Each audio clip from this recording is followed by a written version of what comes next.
आपण कालच्या लेक्चरमध्ये आपण पाहिलेलं आहे की कोर्स क्रमांक 203 शाळा व सर्वसमावेशक शाळा या विषयांचा अभ्यास करत असताना आपण कालच्या लेक्चरमध्ये एक आढावा घेतलेला आहे की शिक्षण म्हणजे काय, त्याचा अर्थ,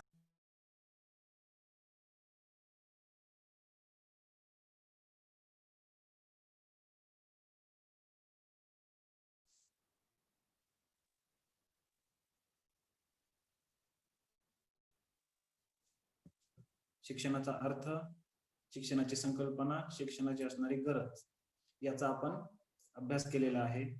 त्यासोबतच तर काल आपण शिक्षणाचे असणारे वेगवेगळे प्रकार, त्याच्यामध्ये फॉर्मल एज्युकेशन म्हणजे ज्याला आपण औपचारिक शिक्षण असं म्हणतो, त्यानंतर इनफॉर्मल एज्युकेशन ज्याला आपण अनौपचारिक शिक्षण असं म्हणतो, त्यासोबतच नॉन फॉर्मल एज्युकेशन ज्याला आपण सहज शिक्षण असं म्हणतो, याचा पण आपण मागच्या लेक्चरमध्ये आढावा घेतलेला आहे.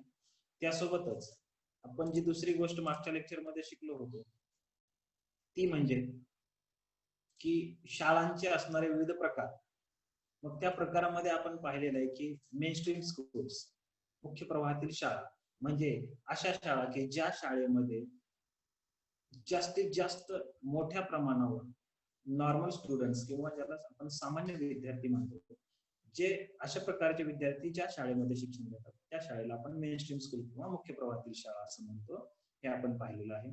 त्यासोबतच विशेष शाळा, स्पेशल स्कूल्स, या विशेष शाळांबाबत माहिती मिळवताना आपण हे पाहिलेलं आहे की ज्या शाळांमधून शारीरिकदृष्ट्या अपंगत्व, बौद्धिक अपंगत्व अशा स्वरूपाचं जे अपंगत्व आहे, हे अपंगत्व असणाऱ्या विद्यार्थ्यांच्या शिक्षणाची सोय ज्या प्रकारच्या शाळेमध्ये केली जाते किंवा अशा प्रकारच्या विद्यार्थ्यांना ज्या शाळेतून शिक्षण दिलं जातं अशा शाळांना आपण विशेष शाळा असं म्हणतो. त्याच्यानंतर आपण पुढचं पाहिला होता प्रकार की एकात्मिक शाळा किंवा इंटिग्रेटेड स्कूल. तर आपण त्याच्यामध्ये अभ्यास करत असताना पाहिलेला आहे की या इंटिग्रेटेड स्कूल ज्या आहेत यांचा भारतामध्ये तेवढ्याशा जास्त प्रमाणामध्ये प्रसार झालेला नाही आणि या शाळेची मूळ जी स्थापना किंवा उगम झालेला आहे किंवा जी संकल्पना उदयास आलेली आहे ती इस्रायल या देशामधून आलेली आणि मुख्यतः या शाळा ज्या आहेत त्या ज्याला आपण म्हणू शकतो की ख्रिश्चन धर्माचे जे दोन पंथ आहेत, प्रोटेस्टंट आणि कॅथोलिक, यांच्या मार्फत जास्त प्रमाणामध्ये या शाळा चालवल्या जातात असं आपल्याला त्याच्यातून माहिती मिळालेली आहे. त्याच्यानंतर आपण शेवटचा जो प्रकार पाहिला होता तो म्हणजे इन्क्लुझिव्ह स्कूल किंवा ज्याला आपण सर्वसमावेशक शाळा असं म्हणतो. तर आपण सर्वसमावेशक शाळा याविषयी अभ्यास करताना आपल्याला काही गोष्टी लक्षात आलेल्या होत्या की सर्वसमावेशक शाळा म्हणजे काय. तर त्याच्यात आपण अभ्यास करताना माहिती मिळवली होती की अशा प्रकारची शाळा ज्या शाळेमध्ये सर्व प्रकारच्या विद्यार्थ्यांना एकाच वर्गखोलीत एकत्रित शिक्षण देणे. मग त्या वर्गखोलीमध्ये विविध प्रकारच्या विद्यार्थ्यांना म्हणजे सर्वसामान्य विद्यार्थी असतील, त्यासोबतच विशेष विद्यार्थी असतील, त्यासोबतच प्रतिभावंत विद्यार्थी असतील, या सर्व प्रकारच्या विद्यार्थ्यांना एकाच वर्गखोलीमध्ये विविध अध्यापन पद्धती आणि अध्यापन क्लुप्त्यांचा वापर करून अध्यापन करणे व त्यांच्या अध्ययनाची एकाच छताखाली सोय करणे, याला आपण सर्वसमावेशक शिक्षण म्हणतो असं आपण आतापर्यंत पाहिलेलं आहे. तर याच्यानंतर आपण सुरुवात करणार आहोत आजचा जो आपला लेक्चरचा भाग असणार आहे त्याला आपण सुरुवात करणार आहोत.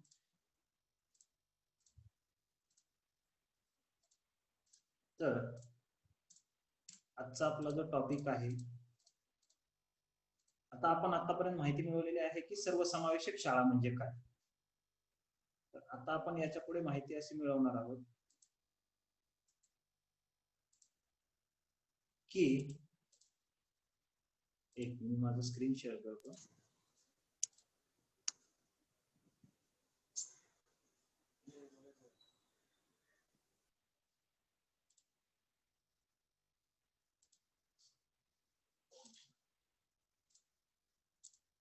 आपण कालच्या लेक्चरमध्ये शाळांचे जे प्रकार अभ्यासले होते, तर आता आपण अभ्यासणार आहोत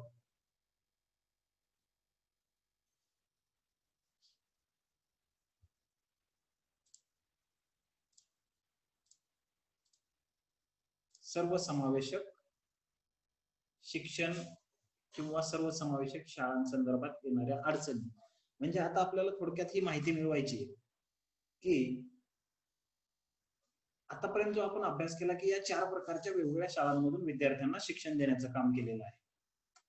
तर आता एक गोष्ट लक्षात घ्या की मी तुम्हाला कालच्या लेक्चर मध्ये सांगितलेलं होतं की राईट टू एज्युकेशन ऍक्ट जो आहे, शिक्षण अधिकार अधिनियम 2009, याच्यानुसार असं प्रतिपादित केलेलं आहे की सर्व प्रकारच्या बालकांना एकाच वर्गखोलीमध्ये किंवा एकाच शाळेमध्ये शिक्षणाची संधी उपलब्ध करून द्यायची. तर मग ही शिक्षणाची संधी उपलब्ध करून देण्यासाठी जो प्लॅटफॉर्म डिझाईन केलेला आहे किंवा ते जे माध्यम असणार आहे ती माध्यम म्हणजेच सर्वसमावेशक शाळा असेल. मग या सर्वसमावेशक शाळा म्हणजे आपल्या ज्या सर्वसामान्य शाळा आहेत, या सर्वसामान्य शाळांनाच आपल्याला इन्क्लुझिव्ह स्कूलमध्ये किंवा सर्वसमावेशक शाळेमध्ये कन्वर्ट करायचं आहे.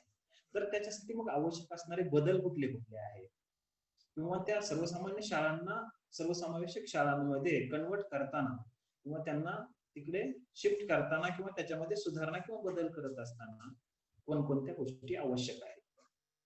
तर आता एक गोष्ट लक्षात घ्या की सर्वात पहिले आपल्याला अडचणी कुठल्या येणार आहेत, की आपण अभ्यास केलेला आहे की यापूर्वी सर्वसामान्य शाळेमध्ये आपल्याला फक्त सर्वसाधारण किंवा सामान्य विद्यार्थ्यांना शिक्षण द्यायचं होतं, त्यांना अध्यापन करायचं होतं.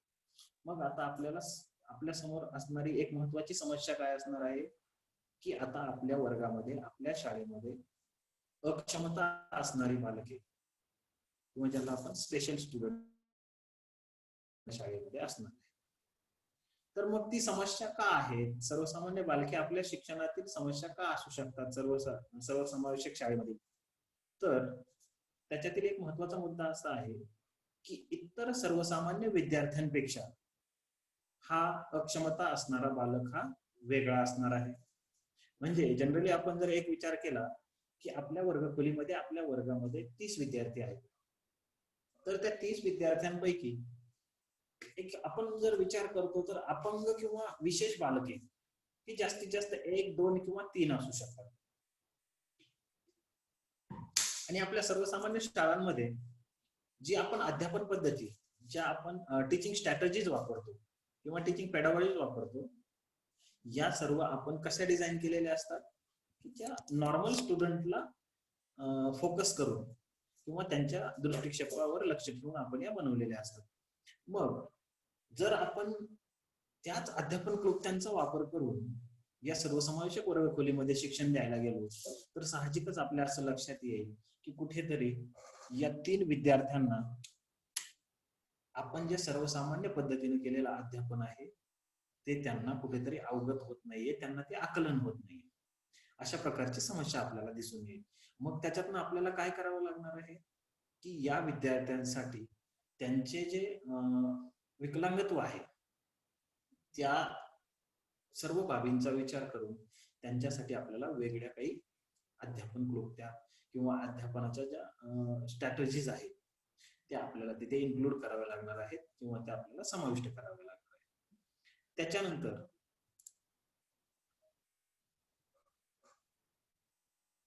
या बालकांच्या असणाऱ्या ज्या गरजा आहेत, म्हणजे जनरली आपण एक गोष्ट लक्षात घ्या की आपण एक उदाहरण घेऊया की आपल्या प्राथमिक किंवा माध्यमिक स्तरावरील शाळेमध्ये आता एक आपण जर प्राथमिकचा विचार केला तर एक गोष्ट आपल्या लक्षात येते की प्राथमिक स्तरावरती आपली जी तासिका असते, आपलं जे लेक्चर असतं त्याचं ड्युरेशन किंवा त्याचा कालावधी हा जर आपण पाहिला तर तुम्हाला लक्षात येईल की तो 25 ते 30 मिनिटाची आपली तासिका असते प्राथमिक स्तरावर. तेच जर आपण माध्यमिक स्तरावरती विचार केला तर आपली 30 तासिका किती वेळाची असते, 35 ते 40 मिनिटांची.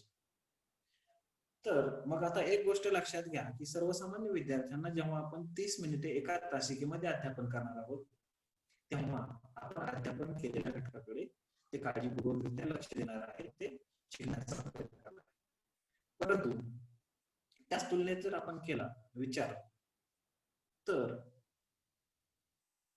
सर्वसामान्य विद्यार्थ्यांच्या तुलनेमध्ये हे विशेष विधी तेवढ्या मोठ्या प्रमाणावर तेवढ्या वेळ एका जागेवर बसण्याची त्यांची कॅपॅसिटी नसते, किंवा ते थोडक्यामध्ये काहीतरी चंचल वगैरे असतात. मग त्यामुळे तो एक बॅरियर किंवा तो एक अडथळा आपल्यासमोर असतो की त्या तासिकेमध्ये त्या विद्यार्थ्याला 30 मिनिटे तुम्ही एंगेज कसं ठेवणार, त्याला अशा तुम्ही कुठल्या ऍक्टिव्हिटी देणार आहात, त्याला इतर डिस्टर्ब न होऊ देता त्याचं पण अध्ययनाचं काम कशा प्रकारे सुरू ठेवणार आहात, याच्यासाठी आपल्याला विचार करावा लागतो. त्यामुळे या ज्या विशेष बालकाच्या संदर्भातल्या असणाऱ्या समस्या आहेत, ही एक सर्वसमावेशनाच्या दृष्टिकोनातून शिक्षण प्रणाली समोर असणारी एक समस्या आहे. त्याच्यानंतर दुसरी जी समस्या आहे ती असणार आहे की या शिक्षणासाठी आवश्यक असणारे रिसोर्सेस अँड टूल्स, म्हणजे शिक्षणासाठी आवश्यक असणारे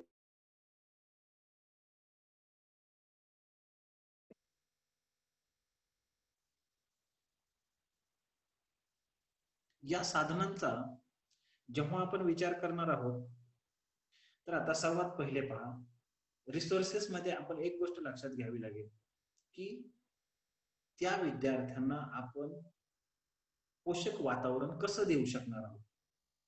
मग ती एक समस्या येऊ शकते की आपल्या नॉर्मल स्कूलमध्ये असणारं वातावरण आणि विशेष विद्यार्थ्यांना आवश्यक असणारं वातावरण, मग तशा स्वरूपामध्ये आपल्याला तिथे बदल करावे लागणार आहेत.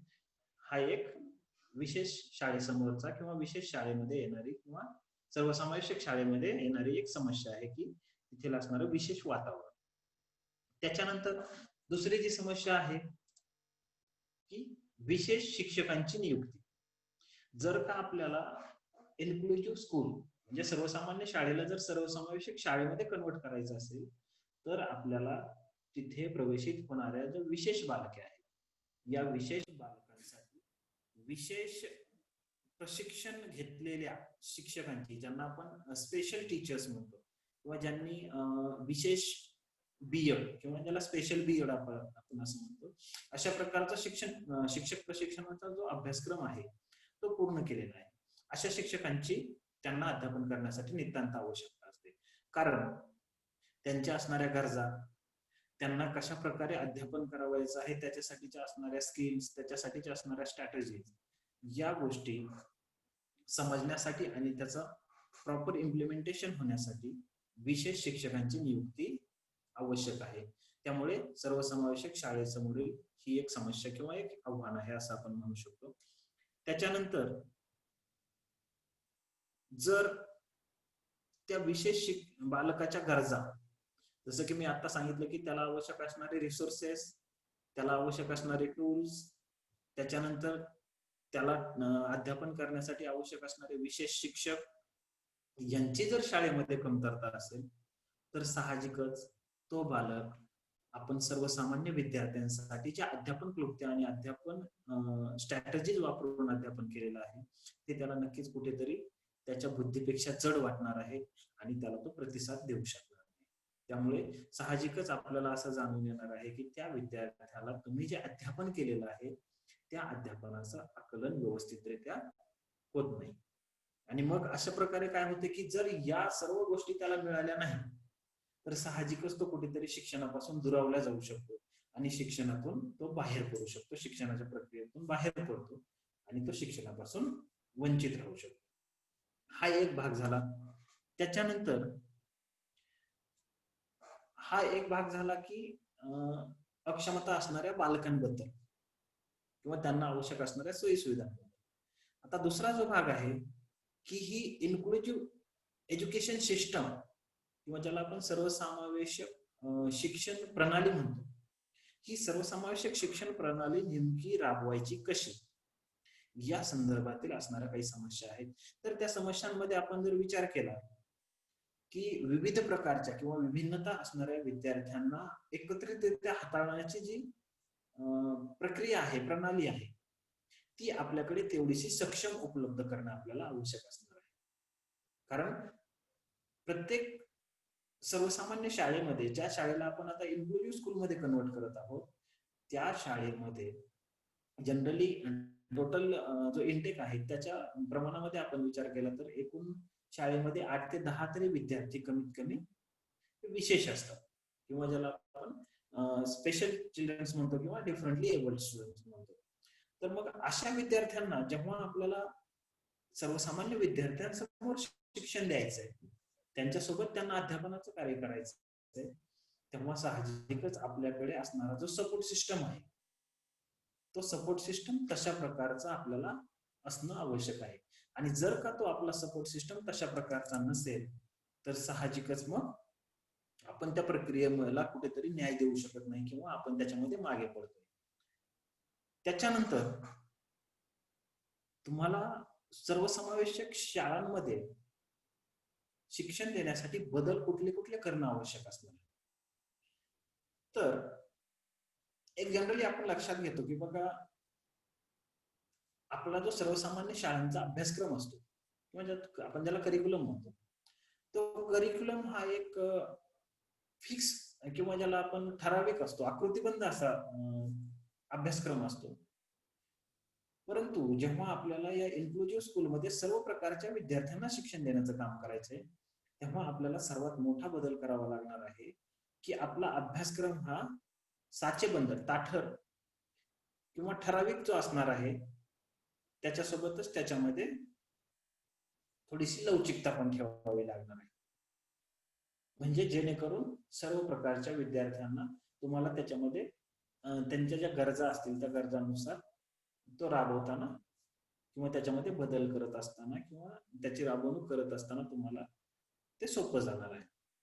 त्याच्यानंतर आणखी एक महत्वाचा मुद्दा असा आहे की या सर्वसमावेशक शाळेमध्ये जेव्हा तुम्हाला विशेष बालकांना शिक्षण द्यावायचं आहे, तेव्हा त्या बालकांचे जे पालक आहेत, त्या विद्यार्थ्यांचे जे पालक आहेत, पॅरेंट्स आहेत, त्यांना सुद्धा तुम्हाला या शिक्षण प्रक्रियेमध्ये इन्क्लूड करून घेणं आवश्यक आहे. त्यांना समावेश किंवा त्यांचा त्या शिक्षण प्रक्रियेमध्ये समावेश करून घेणं गरजेचं आहे. तर हा समावेश का करून घ्यायचा आहे, तर या विशेष बालकांच्या असणारं वर्तन, त्या विशेष बालकांच्या असणाऱ्या गरजा, या सर्व बाबींची इत्तमभूत माहिती किंवा त्याचं असणारं वर्तन, त्याचा असणारा स्वभाव, त्याची असणारी विचार प्रक्रिया, या सर्व बाबींची इत्तमभूत जी माहिती आहे, ती माहिती आपल्याला त्या मुलाच्या पालकांकडून मिळत असते. त्याच्यामुळे त्याला अध्यापन करत असताना आपल्याला जर का काही समस्या येत असतील तर त्या समस्या सोडवण्यासाठी आपल्याला त्याच्या पालकांशी कनेक्टेड राहणं आवश्यक आहे. आणि त्यामुळे या शिक्षण प्रक्रियेमध्ये त्या पालकांना पण समावेशित करून घेणं अत्यंत महत्वाचं आहे. त्यांची भूमिका पण याच्यामध्ये अत्यंत महत्वाची आहे. त्याच्यानंतर पुढचा जो एक त्याच्यामध्ये येणारी समस्या असू शकतो की अशा विद्यार्थ्यांसाठी आवश्यक असणारं अध्ययन आणि अध्यापन साहित्य हे आपल्या शाळांमध्ये उपलब्ध होत नाही. सर्वसामान्य विद्यार्थ्यांना अध्यापन करण्यासाठी जे लागणारं साहित्य आहे, म्हणजे जनरली ते साहित्यामध्ये आपण कुठल्या कुठल्या गोष्टींचा विचार करू शकतो. तुमचा फलक असेल, खडू असेल, डस्टर असेल, नकाशे असतील, कुठले चार्ट्स असतील, काही शैक्षणिक साहित्य असेल, या सर्व बाबींचा आपण त्याच्यामध्ये विचार करू शकतो. म्हणजे सर्वसामान्य विद्यार्थ्याला शिक्षण देण्यासाठी किंवा अध्यापन करण्यासाठी या गोष्टी आपल्याला पुरेशा आहेत. परंतु जेव्हा आपण या शाळेमध्ये विशेष विद्यार्थ्यांना अध्यापनाचं कार्य करणार आहोत, त्यांना शिक्षण देण्याचं काम करणार आहोत, तेव्हा अशाच प्रकारच्या साहित्यावरती, अध्ययन अध्यापन साहित्यावरती आपलं अध्यापनाचं काम यशस्वीरित्या पूर्ण होणार आहे का, तर नाही. तर त्यासाठी त्या विद्यार्थ्यांच्या ज्या गरजा असणार आहेत, त्या गरजांना अनुरूप असणारं साहित्य आपल्याला आपल्या शाळेमध्ये उपलब्ध करणं आवश्यक आहे. तर या साहित्याचा विचार करत असताना आपल्याला साहजिकच कोणत्या कोणत्या गोष्टी आवश्यक आहेत. जर समजा आपल्या शाळेमध्ये कर्णबधिर विद्यार्थी आहे, तर त्याच्यासाठी आवश्यक असणारे जे श्रवण यंत्र आहेत, इयरफोन्स आहेत, या गोष्टी आपल्याला आपल्या शाळेमध्ये किंवा आपल्या इक्विपमेंट लॅबमध्ये, इक्विपमेंट रूम मध्ये असणं आवश्यक आहे.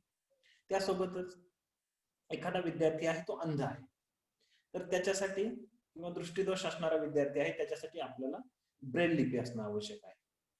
त्याच्यासोबत ज्याला आपण निकटदृष्टीता किंवा दूरदृष्टीता अशा प्रकारचा दोष आहे, तर अशा विद्यार्थ्यांना बऱ्याच वेळा वर्गामध्ये अध्यापन करत असताना शिक्षक फलकावरती काय लेखन करतात हे त्याला दिसत नाही.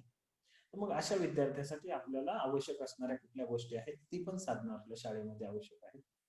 त्यासोबतच शारीरिकरित्या जे अपंगत्व विद्यार्थी आहेत त्या विद्यार्थ्यांसाठी आवश्यक असणारं साहित्य ते पण आपल्या शाळेमध्ये उपलब्ध असणं आवश्यक आहे.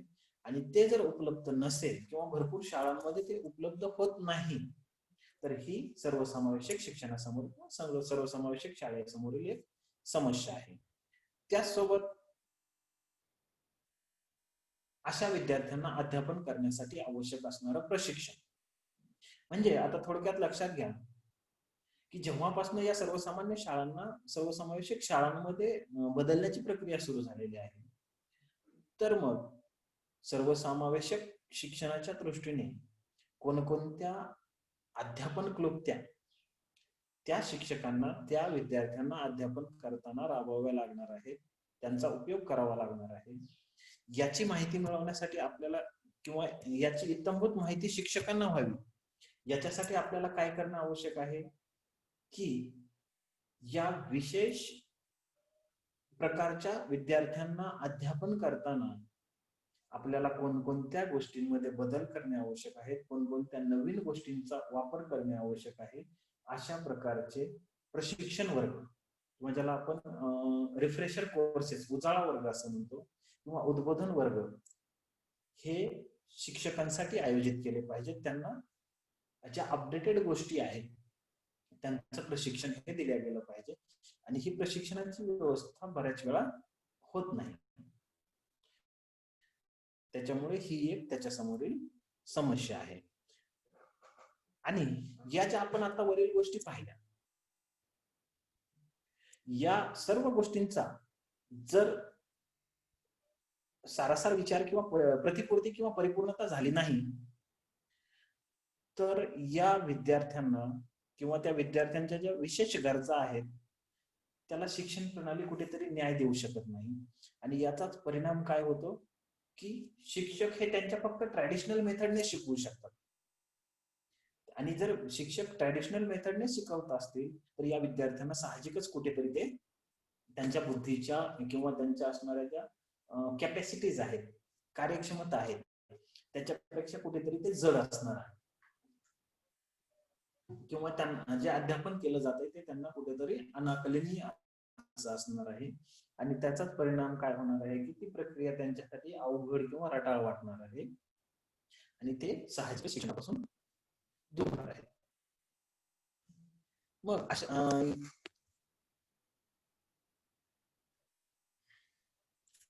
त्याच्यावरील सर्व मर्यादा या मर्यादांचा विचार करता आपल्याला काही गोष्टी लक्षात येतील.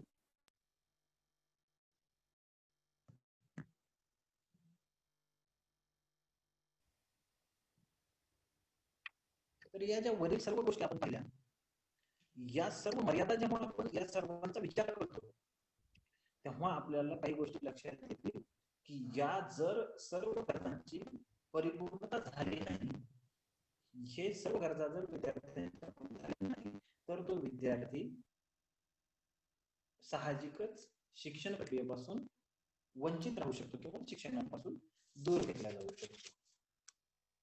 तर अशा प्रकारच्या विशेष शिक्षणामध्ये येणाऱ्या समस्या आहेत ते आता आपण पाहिलेलं आहे.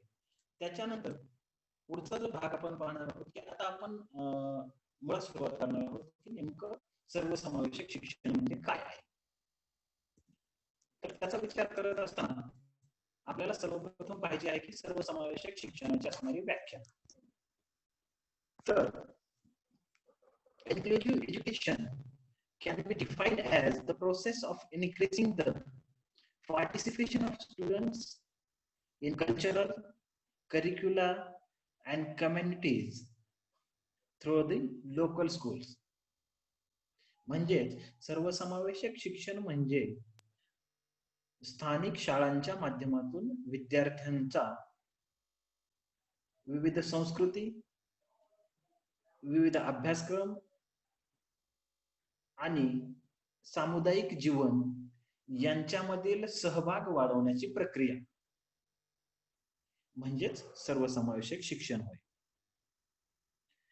तर सर्वसमावेशक शिक्षणाचा विचार करत असताना आपल्याला ही गोष्ट लक्षात येईल की सर्वसमावेशक शाळेमध्ये शारीरिक व मानसिक दृष्ट्या अपंग मुले, आर्थिक किंवा सामाजिक दृष्ट्या वेगवेगळ्या वर्गातील किंवा वंचित असणारी मुले, तसेच सर्व जाती आणि जमातीची मुले, तसेच स्त्री व पुरुष असा भेद न करता दोन्ही म्हणजे स्त्री आणि पुरुष किंवा मुलगा आणि मुलगी यांचा समावेश या सर्वांच्या, म्हणजे मी जसं सांगितलं की शारीरिक आणि मानसिक दृष्ट्या अपंगत्व असणारी मुले, आर्थिक किंवा सामाजिक दृष्ट्या वंचित असणारी मुले, सर्व जाती धर्माची मुले आणि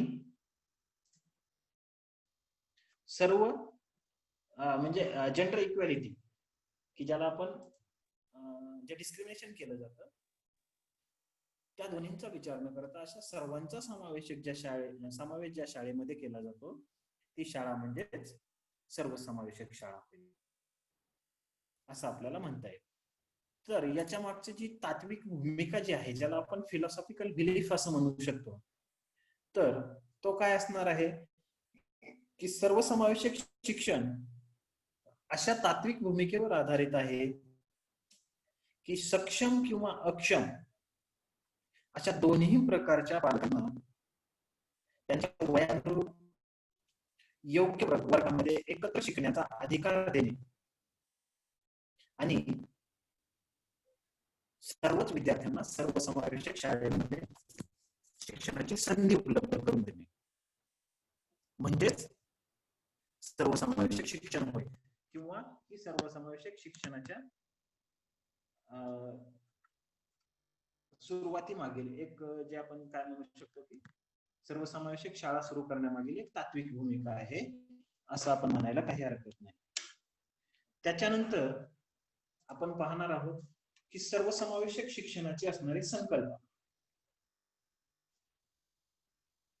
सर्वसमावेशक शाळेमध्ये शिक्षक, पालक आणि इतर ज्या साधन व्यक्ती किंवा ज्याला आपण रिसोर्स पर्सन्स असं म्हणतात किंवा दुसरी असणारी जी रिसोर्सेस आहेत, संसाधन आहेत, या सर्वांचा सर्व विद्यार्थ्यांच्या गरजा, त्या विद्यार्थ्यांचा असणाऱ्या क्षमता या सर्व बाबींच्या दृष्टीने एकत्रितरित्या विचार करून त्याच्यावरती इथे कार्यवाही करण्याचं काम केलं जातं किंवा या सर्वसमावेशक शाळेचं कामकाज त्याच्यामार्फत किंवा त्याच्यानुसार चालवण्याचा प्रयत्न केला. त्याच्यानंतर ही जी संकल्पना आहे इन्क्लुझिव्ह एज्युकेशन किंवा सर्वसमावेशक शिक्षण, ही जी संकल्पना आहे ही इन्क्लुझिव्ह इंटिग्रेटेड एज्युकेशन, एकात्मिक शिक्षण याच्यापेक्षा खूप मोठ्या प्रमाणावर व्यापक अशी संकल्पना आहे. त्याच्यानंतर यामध्ये आवश्यक असणाऱ्या बाबी ज्या आहेत की विशेष असणाऱ्या भौतिक सुविधा म्हणजे ज्याला आपण स्पेशल इन्फ्रास्ट्रक्चरल फॅसिलिटीज असं म्हणू शकतो. त्याच्यानंतर स्पेशल क्लासरूम डिझाईन्स म्हणजे वर्गांच्या विशेष अशा वर्गरचना. त्याच्यानंतर समायोजित असा अभ्यासक्रम किंवा ज्याला आपण इन्क्लुझिव्ह सिलेबस किंवा इन्क्लुझिव्ह करिक्युलम असं म्हणू शकतो, याचा सुद्धा समावेश या सर्वसमावेशक शिक्षणामध्ये करणं आवश्यक आहे किंवा केलेला असतो. त्याच्यानंतर या सर्वसमावेशक शिक्षणामध्ये जी अपंग बालके आहेत किंवा अक्षम बालके आहेत, स्पेशल चाइल्ड्स आहेत, त्यांना वेगळे करून शिक्षण दिलं जात नाही, तर त्यांना शिक्षण हे सर्वसामान्य बालकांसोबतच द्यायचं आहे. त्याच्यानंतर हे त्यांना शिक्षण अशा प्रकारे का द्यावायचं आहे, तर त्याच्या मागचं एक सर्वात महत्वाचं कारण आहे की आपल्यामध्ये सुद्धा काही कॅपॅसिटीज आहेत, आपल्यामध्ये सुद्धा काही गुणवत्ता आहेत आणि या गुणवत्तांच्या आधारे आपल्यालाही समाजात काहीतरी चांगलं स्थान आहे अशी भावना त्यांच्यामध्ये निर्माण करावायची आहे. म्हणजे थोडक्यात त्यांना समाजामध्ये मानाचं स्थान द्यावायचं आहे, त्यांना आत्मनिर्भर किंवा स्वावलंबी बनवायचं आहे, जेणेकरून त्यांच्यामध्ये कोणत्याही प्रकारचा न्यूनगंड निर्माण होणार नाही. तर असं या सर्वसमावेशक शिक्षणाच्या मागील एक महत्वपूर्ण उद्दिष्ट आहे किंवा महत्वपूर्ण भावना आहे. त्यासोबतच सक्षम बालकांमध्ये या सर्वसामान्य बालकांसोबत शिक्षण घेतल्याने काय होतं की त्यांच्यामध्ये असणारी जी संवेदन क्षमता आहे ती संवेदन क्षमता चांगल्या प्रकारे विकसित होऊन एकसंघ समाजाची रचना होण्यास मोठ्या प्रमाणात मदत होते. आणि या ज्या आपण वरील सर्व गोष्टी पाहिल्या, या वरील सर्व गोष्टी या विशेष शाळांमधून किंवा विशेष शिक्षणामधून तितक्याशा चांगल्या रीती पूर्ण होत नाही असं कुठे तरी एक लक्षात आलेलं आहे. त्याच्यामुळे सर्वसमावेशक शिक्षणाची संकल्पना ही राईट टू एज्युकेशन ऍक्ट 2009 याच्यानुसार ही उदयास आलेली आहे. तर आपल्याला आता पाहायचं आहे की सर्वसमावेशक शिक्षणासाठी किंवा सर्वसमावेशक शिक्षणाच्या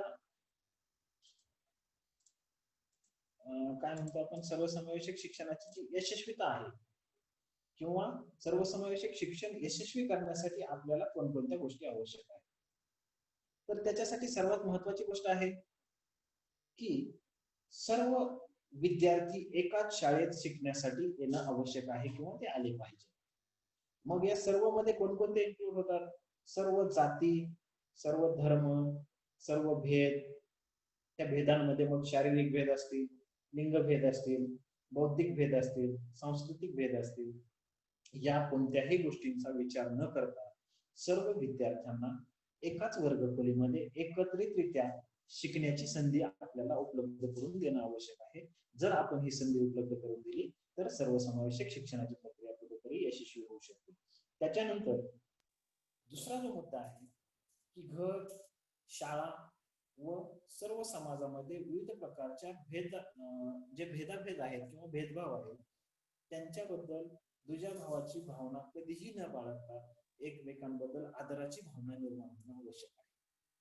म्हणजे थोडक्यामध्ये आपल्याला इथे विद्यार्थ्यांना किंवा बालकांमध्ये कोणती गोष्ट रुजवायची आहे की एखादा समजा सर्वसामान्य बालक आहे, नॉर्मल स्टुडंट आहे, नॉर्मल चाइल्ड आहे, तर त्याच्या वर्गामध्ये जर का एखादा हँडिकॅप स्टुडंट आहे तर त्या सर्वसामान्य विद्यार्थ्यांच्या मनामध्ये कुठेतरी अशी भावना निर्माण व्हायला नकोय की हा माझ्यापेक्षा कुठेतरी कमी आहे किंवा मी याच्यापेक्षा कुठेतरी सरस आहे. त्याच्या मनामध्ये ही भावना निर्माण होऊ नये म्हणून विशेष विद्यार्थ्यांसोबत किंवा विशेष बालकासोबत शिक्षणाची संधी किंवा शिक्षण घेण्याची संधी उपलब्ध करून देतो. त्यासोबत जो शिक्षण घेणारा विशेष बालक आहे त्यालाही ही भावना कुठेतरी त्याच्या मनामध्ये यायला नको आहे की या सामान्य विद्यार्थ्यांपेक्षा मीही कुठेतरी कमी आहे.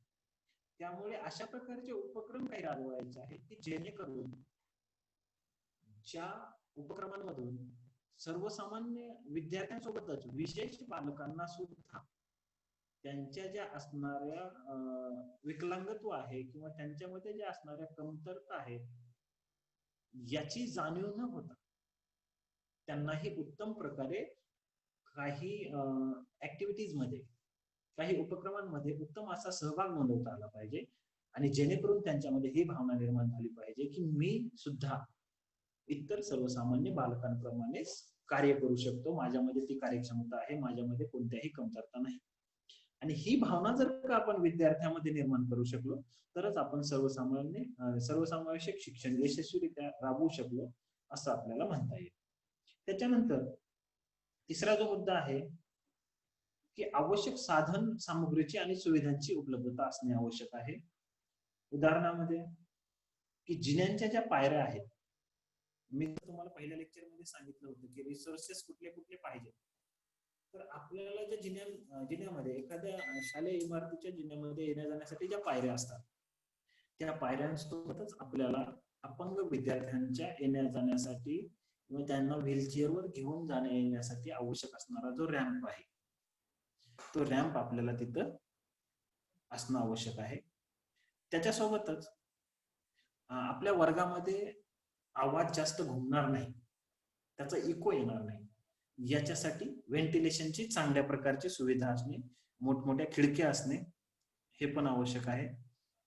त्याच्यासोबतच विशेष विद्यार्थ्यांसाठी आवश्यक असणारे हेडफोन्स असतील, श्रवण यंत्रे असतील, ब्रेल लिपी असेल, पुस्तकं असतील, जे अपंग विद्यार्थी आहेत त्यांना बसण्यासाठी त्यांना कम्फर्टेबल असं असणारं फर्निचर असेल, त्याच्यासोबतच विविध प्रकारचे नकाशे असतील, विविध प्रकारच्या आकृत्या असतील, विविध प्रकारचे मॉड्यूल्स असतील, या सर्व गोष्टी सुद्धा आपल्या शाळेमध्ये उपलब्ध असणं आवश्यक आहे. त्यासोबतच